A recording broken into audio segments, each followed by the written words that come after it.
कल पढ़ रहे थे कार्बनिक यौगिकों के नामकरण के बारे में। ठीक है, तो अपन ने इसमें से एक ट्राइवल सिस्टम और डिराइव्ड सिस्टम यानी कि रूढ़ पद्धति और व्युत्पन्न पद्धति के बारे में पढ़ लिया था।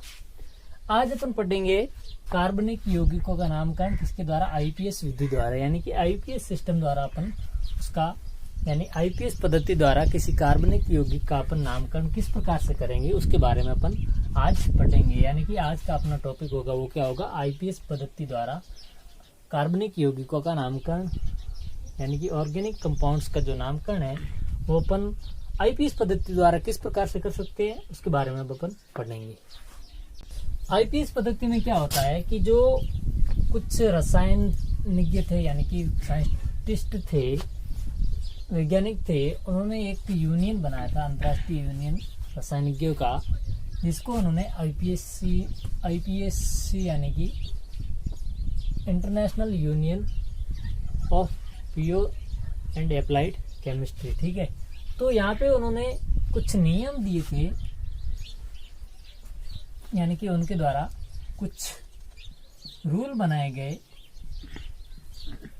जिनके अनुसार यदि अपन कार्बनिक यौगिकों का नामकरण करते हैं तो वो जो नामकरण होता है वो सर्वत्र मान्य होता है, यानी कि यूनिवर्सल नेम होता है। ठीक है, कैसा होता है, यूनिवर्सल, यानी कि वो सार्वभौमिक सत्य होता है। या फिर वो नाम जो आईपीएससी द्वारा जो नामकरण दिया जाता है वो आप विश्व में कहीं पर भी चले जाओ तो वो नाम मान्य होता है। ठीक है, यानी कि इनके द्वारा जो आईपीएससी है उनका गठन किसने किया था, कुछ रसायनज्ञों ने किया था।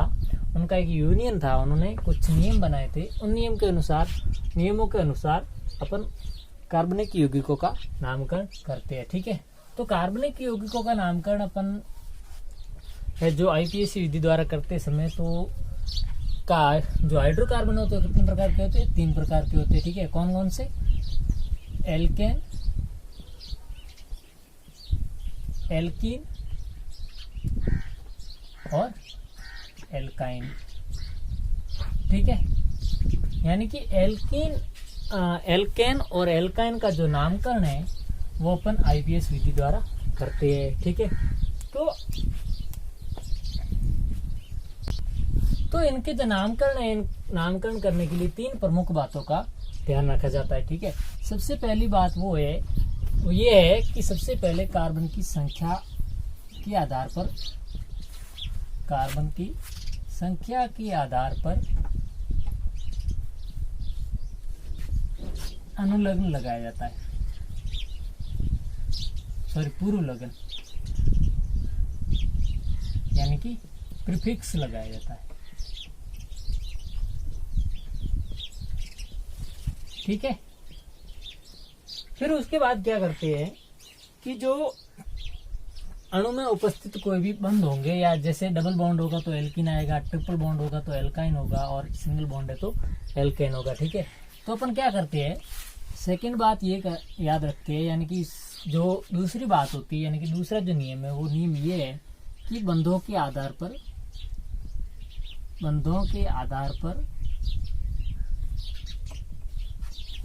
अनुलग्न लगाया जाता है, यानी कि सफिक्स लगाया जाता है। ठीक है,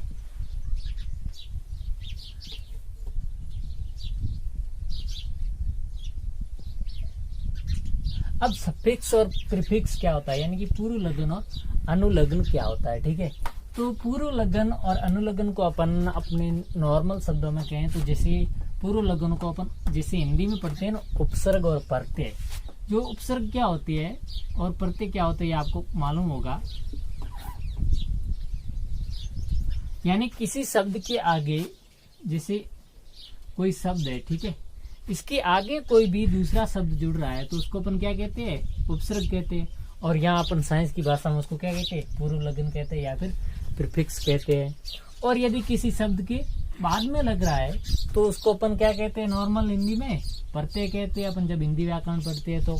लेकिन यहाँ पे जब अपन हाइड्रोकार्बन का नामकरण करते हैं तो यदि नाम के पीछे अपन वो शब्द लगाते हैं या फिर उनका नाम लिखा जाता है तो उसको अपन अनुलग्न कहते हैं या फिर सफिक्स कहते हैं। ठीक है, तो ये होता है सफिक्स और प्रीफिक्स। अब तीसरा नियम क्या है कि जो सफिक्स और प्रीफिक्स होता है, यानी कि प्रीफिक्स और सफिक्स यानी कि पूर्व लग्न और अनुलग्न को एक साथ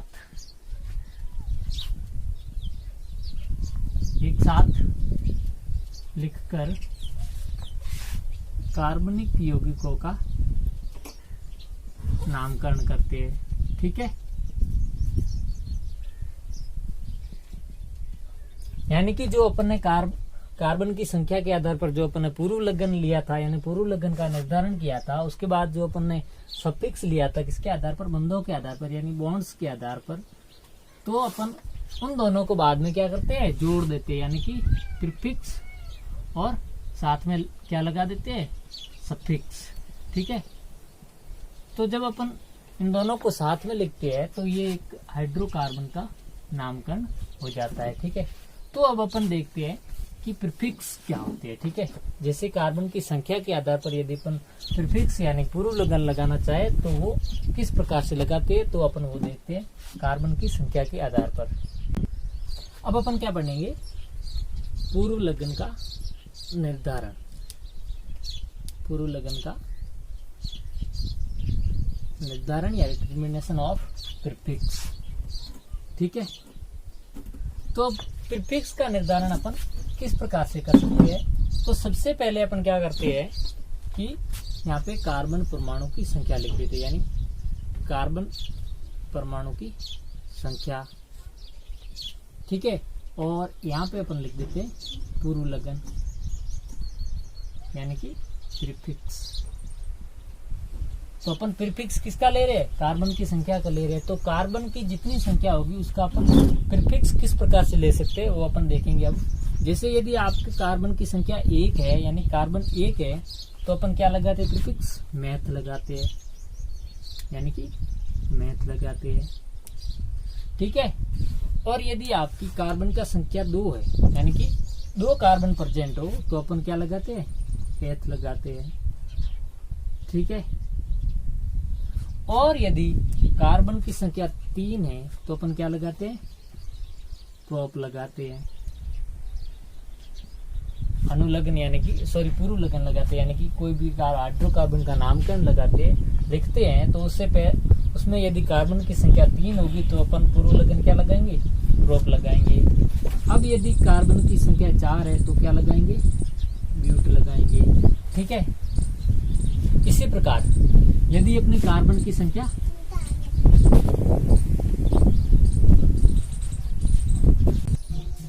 अब यदि कार्बन की संख्या अपने पास कितनी है, 5 है, तो अपन क्या लिखेंगे, पेंट लिखेंगे, यानी कि।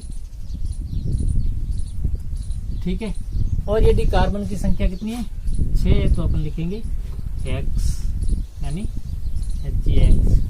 ठीक है, और यदि अपने हाइड्रोकार्बन की श्रृंखला में यदि कार्बन की संख्या 7 है तो अपन लिखेंगे हेप्ट, और यदि कार्बन की संख्या 8 है तो लिखेंगे ऑक्ट।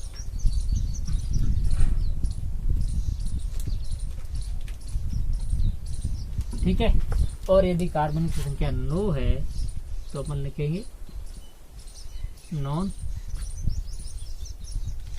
ठीक है, और यदि कार्बन की संख्या 10 है तो लिखेंगे डेक।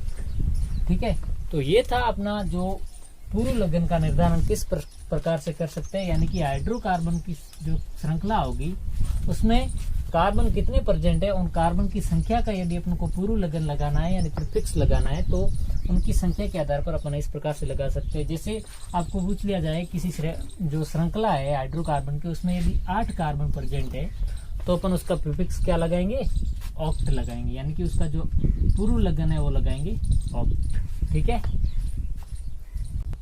अब ये तो था प्रीफिक्स का निर्धारण किस प्रकार से करते हैं। अब यदि अपन सफिक्स का निर्धारण करना चाहे यानी कि अनुलग्न का निर्धारण करना चाहे तो वो अपन किस प्रकार से कर सकते हैं। ठीक है,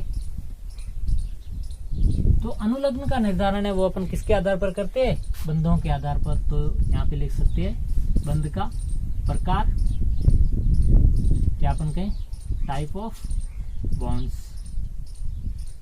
ठीक है।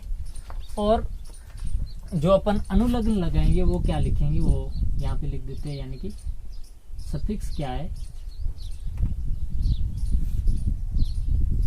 ठीक है। जैसे यदि कार्बन और कार्बन के बीच सिंगल बॉन्ड हो, यानी कि कार्बन और कार्बन के बीच यदि सिंगल बॉन्ड हो, यानी कि एकल बंध हो, तो अपन अनुलग्न क्या लगाएंगे, एन लगाएंगे, एन लगाएंगे, यानी कि एन, ठीक है। और यदि अपने पास कार्बन और कार्बन के बीच डबल बॉन्ड हो, कौन सा, द्विबंध हो,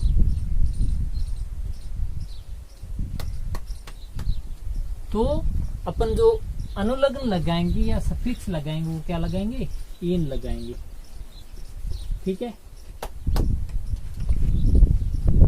और यदि अपन को कार्बन और कार्बन के बीच ट्रिपल बॉन्ड दिया गया है, यानी कि त्रिबंध दिया गया हो,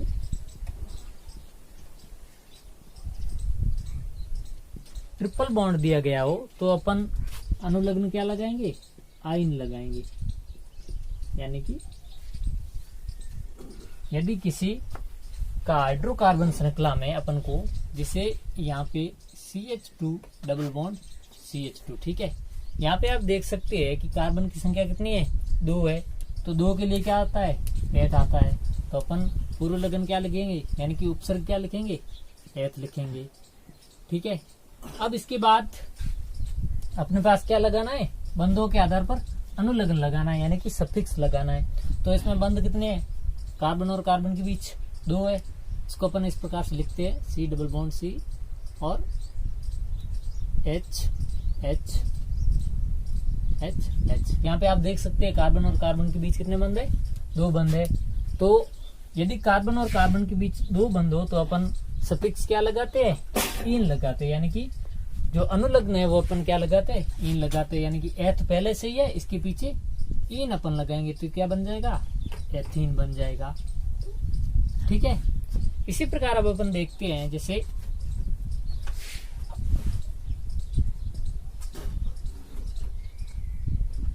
ये आपको कोई हाइड्रोकार्बन श्रृंखला दी हुई है। अब आपको इसका नामकरण करना है, कैसे करोगे, ठीक है।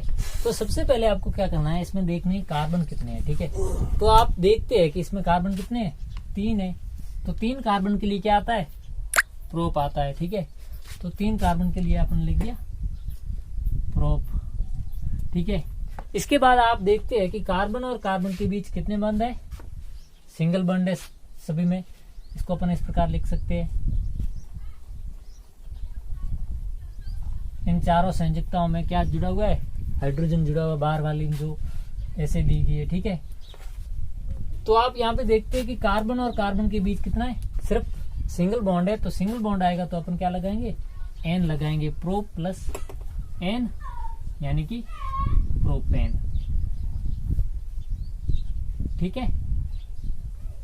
तो इस प्रकार से अपन सफिक्स और प्रीफिक्स का निर्धारण करते हैं, यानी कि किसी हाइड्रोकार्बन श्रृंखला का यदि अपन को नामकरण करना है तो प्रीफिक्स और सफिक्स किस प्रकार से लगाते हैं तो वो आप देख सकते हैं। अब यदि एक और उदाहरण ले अपन इसी का, जैसे यहाँ पे CH ट्रिपल बॉन्ड CH कर ले, क्या करें, CH ट्रिपल बॉन्ड CH, यानी कि इसको अपन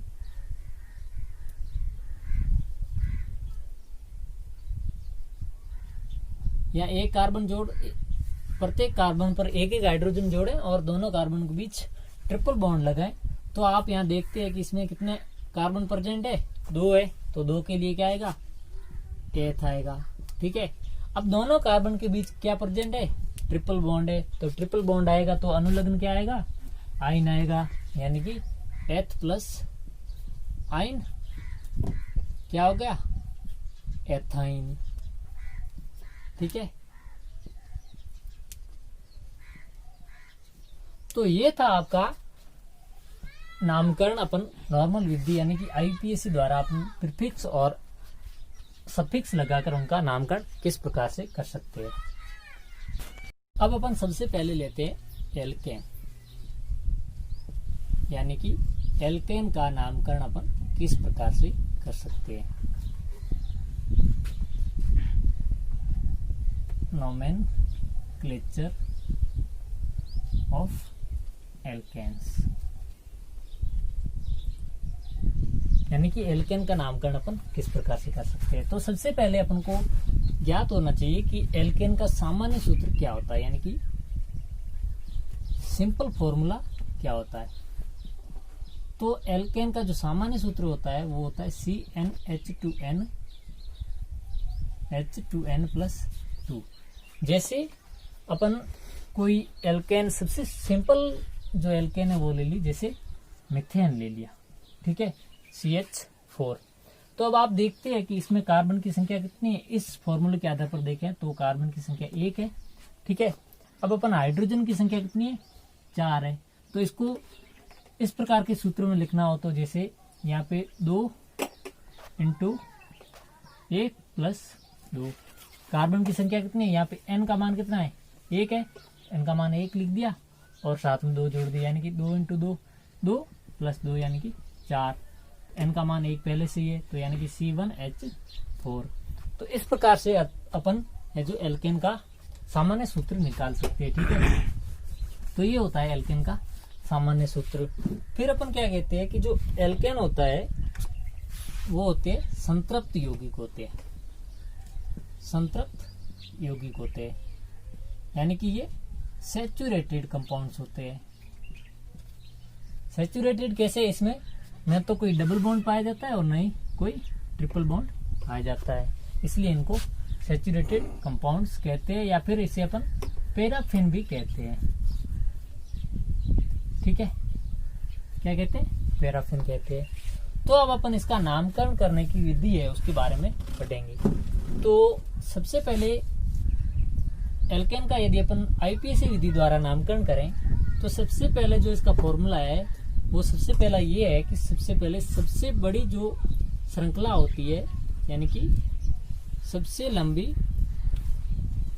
हाइड्रोकार्बन श्रृंखला का चयन किया जाता है।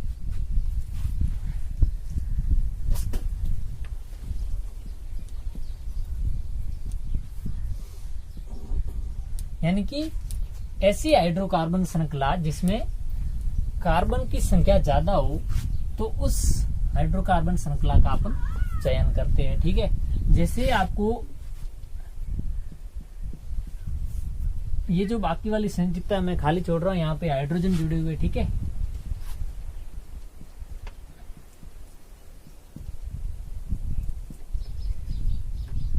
अब आप देख सकते हैं कि यदि अपन इसमें से ये 2 श्रृंखलाएं, ठीक है, एक ये है एक ये सीधी सी, ठीक है। यदि अपन इसमें से सबसे लंबी श्रृंखला का चयन करना चाहे तो अपन कौन सी श्रृंखला का चयन करेंगे, इस वाली श्रृंखला का करेंगे। क्यों करेंगे, क्योंकि ये सबसे लंबी श्रृंखला, यानी कि इसमें कितने कार्बन आ रहे, 1 2 3 4 5 6 आ रहे, ठीक है।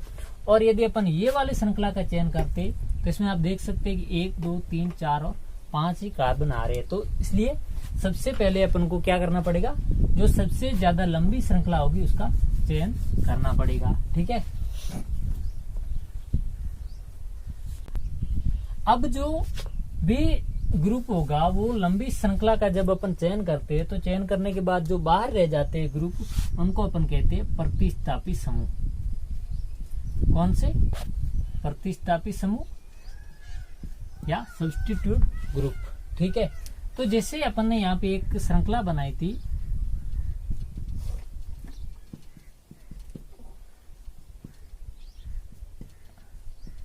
ठीक है, ये वाली, तो अपन ने कौन सी सबसे लंबी श्रृंखला, ये वाली का चयन किया था, ठीक है।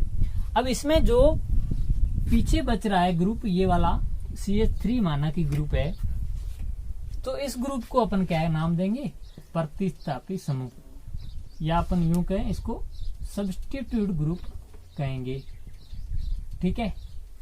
यानी कि ऐसा समूह जो अपन सबसे लंबी श्रृंखला का चयन कर रहे हैं, तो श्रृंखला के बाहर यदि कोई समूह उपस्थित है, यानी कि पीछे छूट जाता है कोई समूह, तो उस समूह को अपन क्या कहते हैं, प्रतिस्थापी समूह कहते हैं, ठीक है। यानी कि अपन को क्या करना है, सबसे पहले लंबी श्रृंखला का चयन करना है, उस श्रृंखला में से जो समूह बाहर रह जाता है वो समूह क्या कहलाता है, प्रतिस्थापी समूह कहलाता है, ठीक है। फिर क्या करना है कि यदि जो अपन लंबी श्रृंखला ले रहे हैं वो दोनों समान लंबाई की, यानी कि सबसे लंबी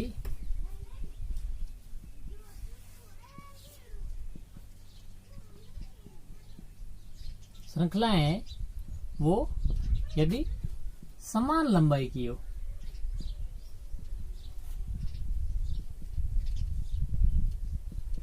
यानी कि जो अपन ने श्रृंखला का चयन किया है यदि उनकी जो लंबाई है वो समान है, यानी कि उनमें समान संख्या में कार्बन पाए जा रहे हैं, तो अपन को उनमें से कौन सा श्रृंखला का चयन करना है, यानी कि कौन सी श्रृंखला का चयन करना है। तो सबसे ज्यादा जो प्रतिस्थापित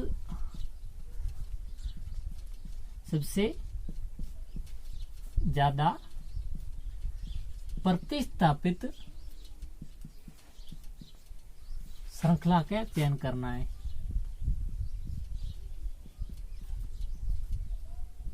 यानी कि जो सबसे ज्यादा सब्स्टिट्यूटेड चयन होगी उसका अपन चयन करेंगे। जैसे सी यहाँ पे आप हाइड्रोजन लगा देना, ठीक है। ये कोई एक श्रृंखला है, इसके साथ अपन दूसरी श्रृंखला जोड़ रहे हैं, ठीक है। माना कि ये कोई श्रृंखला है। अब इसमें अपन क्या करते हैं, यहाँ पे NO2 जोड़ देते हैं और यहाँ पे Cl ग्रुप जोड़ देते हैं, ठीक है। अब अपन को क्या करना है कि देखना है इसमें अपन श्रृंखला कौन सी चयन कर रहे हैं। तो देखिए यहाँ पे 1 2 3 4 5, इसमें भी 5 कार्बन है पहली वाली श्रृंखला में, और जो ये वाली श्रृंखला है इसमें भी दूसरी श्रृंखला में भी 5 कार्बन है, ठीक है। तो अब पहले अपन ने क्या कहा था कि उस श्रृंखला का चयन करना है जिसमें कार्बन की संख्या सबसे ज्यादा हो। तो अब देखते हैं कि इन दोनों में कार्बन की श्रृंखला ज्यादा है। तो अब अपन को पता लगाना है कि इनमें से अपन को किस श्रृंखला का चयन करना है, मतलब इसको मुख्य श्रृंखला कौन सी लेनी है, यानी कि जो मेन चयन है वो कौन सी चूज करनी है। तो मुख्य श्रृंखला का अपन को चयन करने के लिए जो श्रृंखला ज्यादा प्रतिस्थापित होगी, यानी कि जिसमें सब्स्टिट्यूट ग्रुप होंगे वो ज्यादा जुड़े होंगे, तो उसको अपन को मुख्य श्रृंखला के रूप में लेना है, ठीक है। जैसे यहाँ पे आप देखते हैं कि जो ये श्रृंखला है इसमें कोई प्रतिस्थापित समूह उपस्थित नहीं है, लेकिन ये वाली जो श्रृंखला है इसमें एक नाइट्रो ग्रुप और एक क्लोरो ग्रुप दोनों प्रतिस्थापित समूह के रूप में, इसलिए अपन दूसरी जो श्रृंखला है उसका चयन करते हैं, यानी कि मुख्य श्रृंखला कौन सी होगी, 2 नंबर वाली, ठीक है। तो इस प्रकार से अपन मुख्य श्रृंखला का चयन करते हैं। अब अपन क्या करते हैं कि जो प्रतिस्थापित समूह युक्त जो श्रृंखला है उसका यदि अपन को नामकरण करना है, तो सबसे पहले अपन क्या करते हैं, प्रतिस्थापियों का नाम लिखते हैं। सबसे पहले प्रतिस्थापी का नाम लिखा जाता है।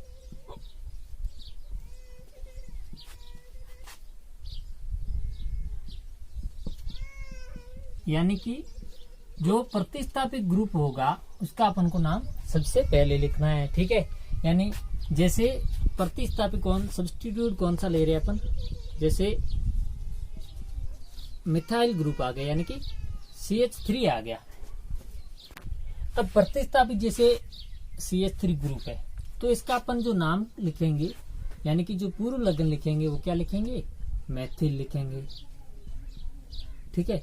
यानी इसका मतलब ये हुआ कि कोई भी यदि अपने पास एल्किल ग्रुप होगा, यानी कि एल्केन ग्रुप होगा, तो अपन उसका जो प्रतिस्थापी के रूप में ले रहे हैं तो उसको अपन एल्किल लिखेंगे। यानी कि जैसे यहाँ पे एक कार्बन है तो मैथिल लिख दिया, ये 2 कार्बन होंगे तो एथिल लिखेंगे, ठीक है। इसी प्रकार अपने पास कोई हेलो समूह उपस्थित है, यानी कि क्लोरीन,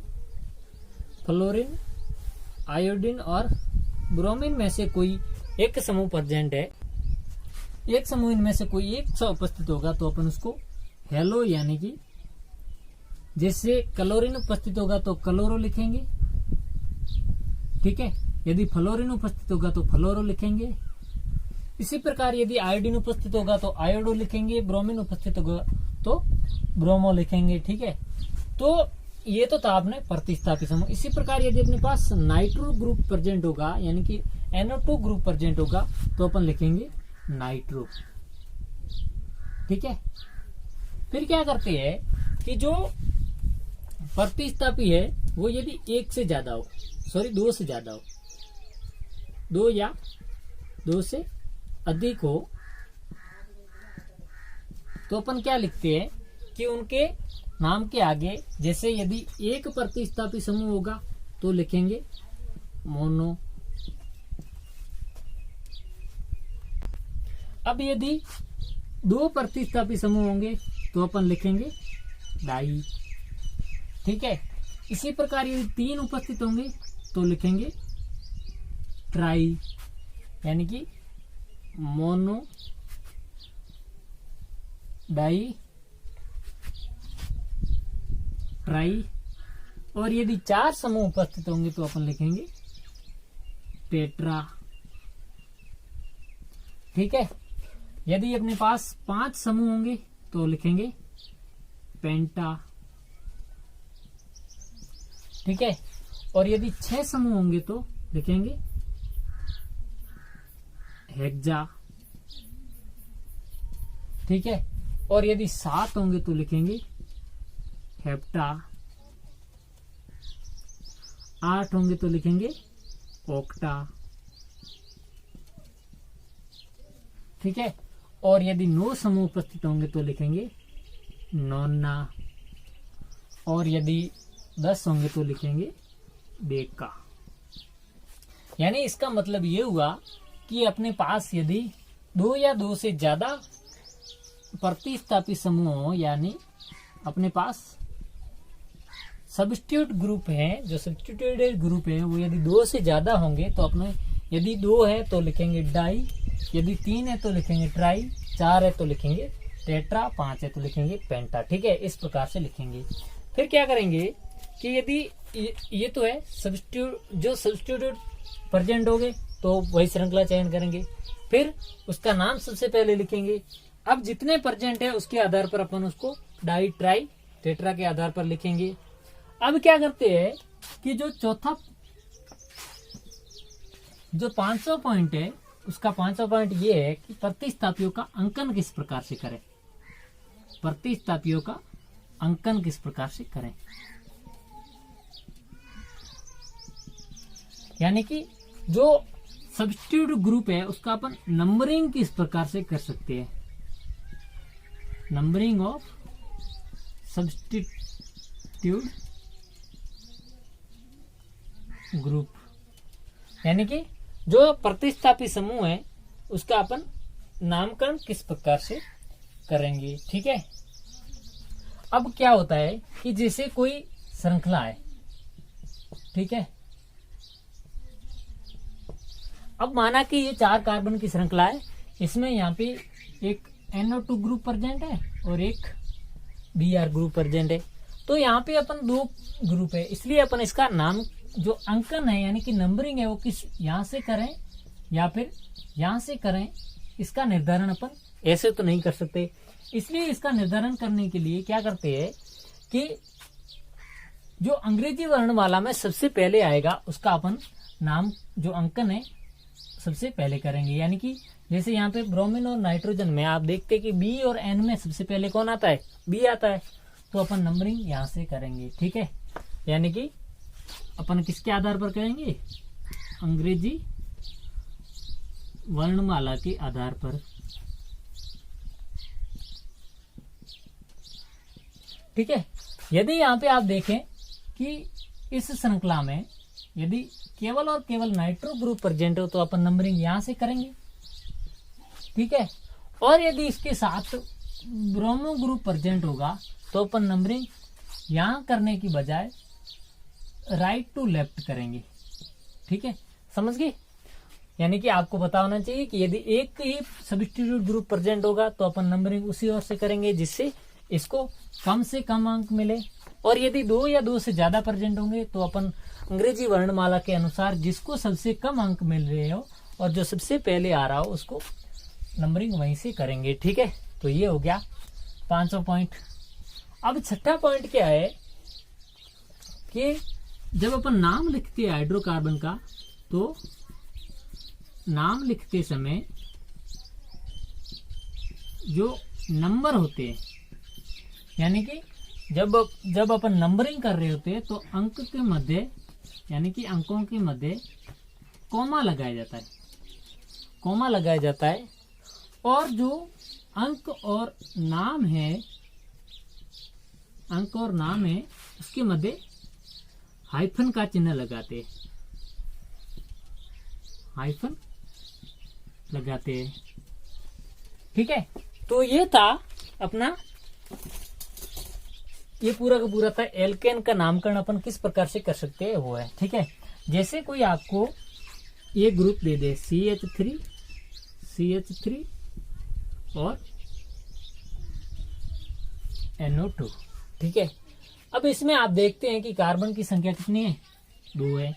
तो ये लेने से पहले आपको सबसे पहले ये ध्यान रखना होगा कि इसमें एक सब्स्टिट्यूट ग्रुप प्रेजेंट है। ठीक है, कौन सा, नाइट्रो। तो अपन इसको नाइट्रो एथेन भी लिख सकते हैं, या फिर नाइट्रो एथेन, या फिर एथेन नाइट्रो लिख सकते हैं। ठीक है, तो इस प्रकार से अपन इसका एल्केन का नामकरण कर सकते हैं। अब जैसे अपन एक श्रृंखला ले रहे हैं, ठीक है, CH3 CH2 CH2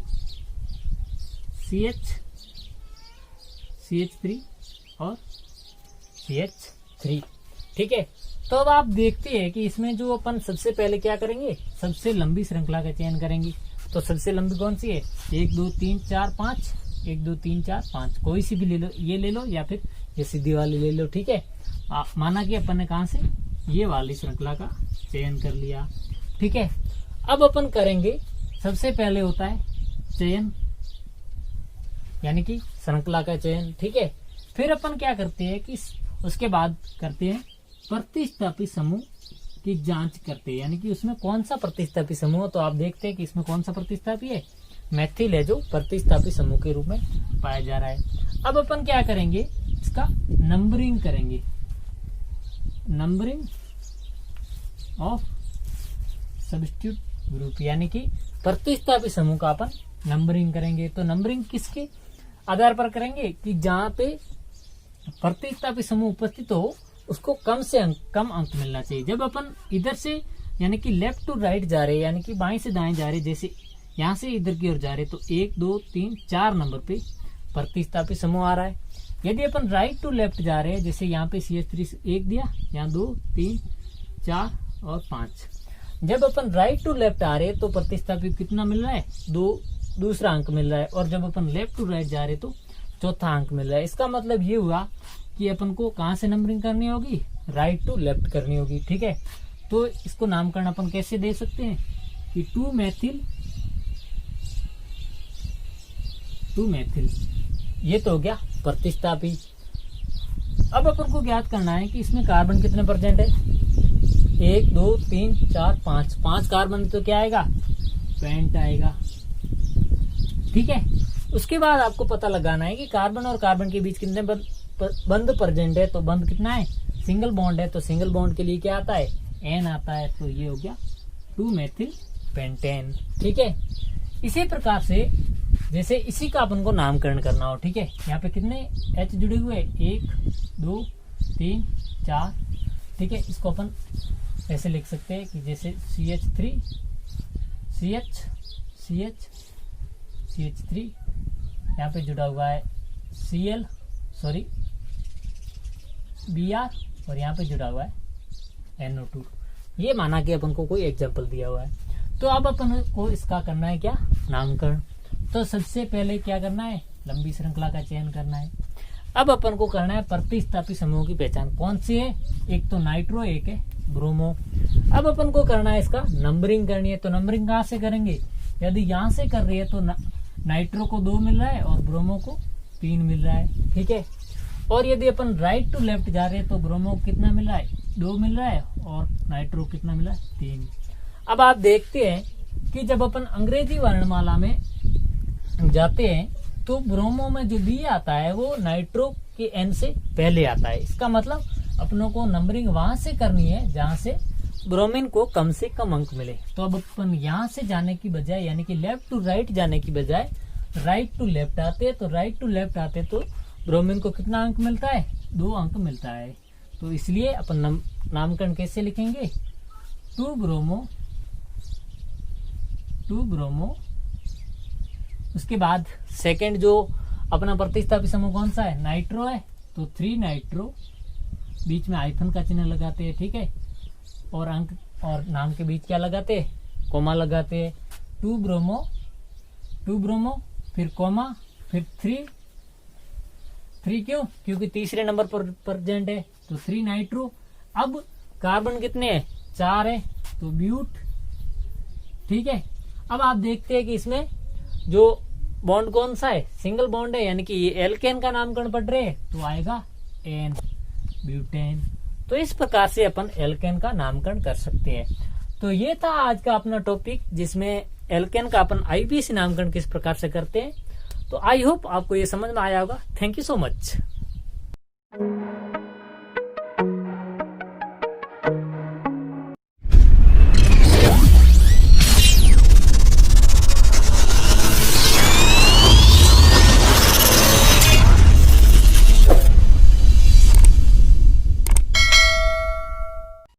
अच्छा सुनो, सब्सक्राइब करते वक्त ना घंटी बजा देना, ताकि जब मैं ऑनलाइन आऊँ तो तुम्हारे फोन की भी घंटी बजे।